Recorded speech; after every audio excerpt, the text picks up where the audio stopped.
Hi friends, இன்றைக்கி என்ன பார்க்க போகிறோன்னா குஸ்கா தாங்க பார்க்க போகிறோம். அதுக்கு சட்டியில் குக்கர் வச்சுக்குவோம். அதில் ஆயில் விட்டுக்குவோம், 2 ஸ்பூன் ஆயில். அதுக்கு என்ன தேவையானதுன்னா தக்காளி, வெங்காயம், பச்சை மிளகா, கருவேப்பிலை, புதினா, மல்லித்தலை இதெல்லாம் போட்டு தாளிக்கிறதுக்கு. அப்புறம் இஞ்சி பூண்டு பேஸ்ட்டு, அரிசி ஒரு 2 டம்ளர் அரிசி ஊற வச்சுருக்கேன். அவ்வளோதாங்க இதுக்கு தேவையானது. இப்போ இதில் போட்டு தாளிச்சிக்கலாம். இப்போ சோம்பு போட்டு தான் தாளிக்க போகிறோம். சோம்பு போட்டோம். இப்போ தக்காளி, வெங்காயம், பச்சை மிளகாலாம் போட்டுக்கலாம்.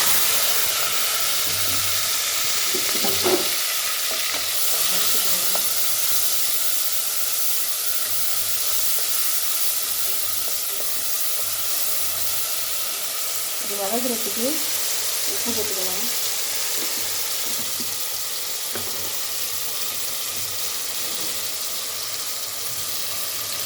அரை உப்பு போட்டுக்கலாம். இதில் இஞ்சி பூண்டு பேஸ்ட்டை ஊற்றி பச்சை வாசம் போகிற வரையும் வதக்கி விடுவோம்.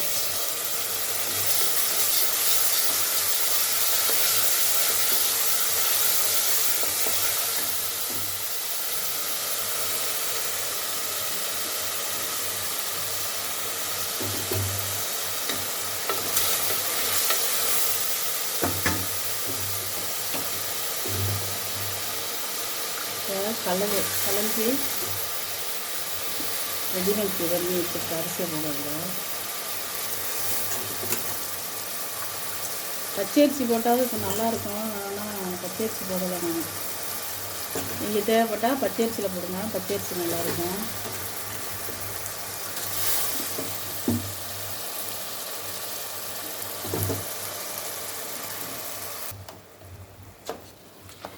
இது நான் இப்போ 2.5 டம்ளர் அரிசி வச்சுருக்கேங்க. 2.5 டம்ளருக்கு 5 டம்ளர் தண்ணி ஊற்ற போகிறோம்.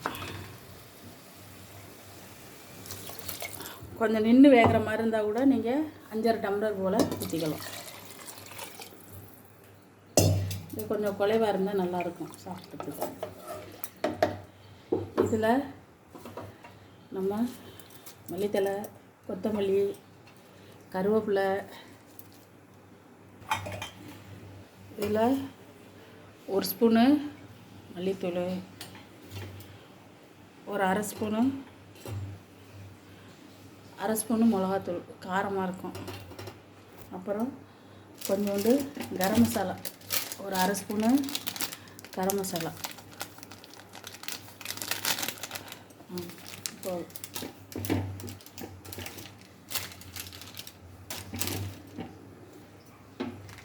இதில் ஒரு அரை ஸ்பூனு குழம்பு மசாலா. அவ்வளோதாங்க, எல்லா மசாலாவும் போட்டாச்சு. இதை கிண்டி விட வேண்டியதான். இப்போ முதல்ல ஒரு அரை உப்பு போட்டோமா, இப்போ ஒரு அரை உப்பு போட்டு வேண்டியதான்.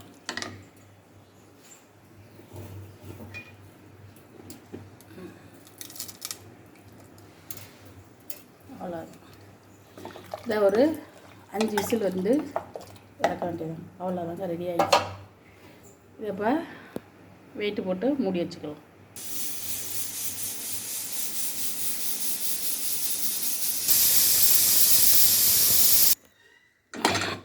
வாங்க பார்க்கலாம். ரெடி ஆயிடுச்சு.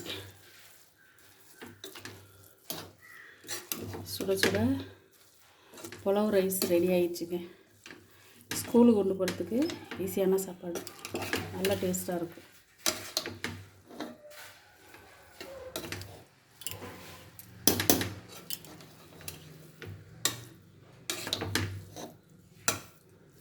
அவ்வளோதாங்க.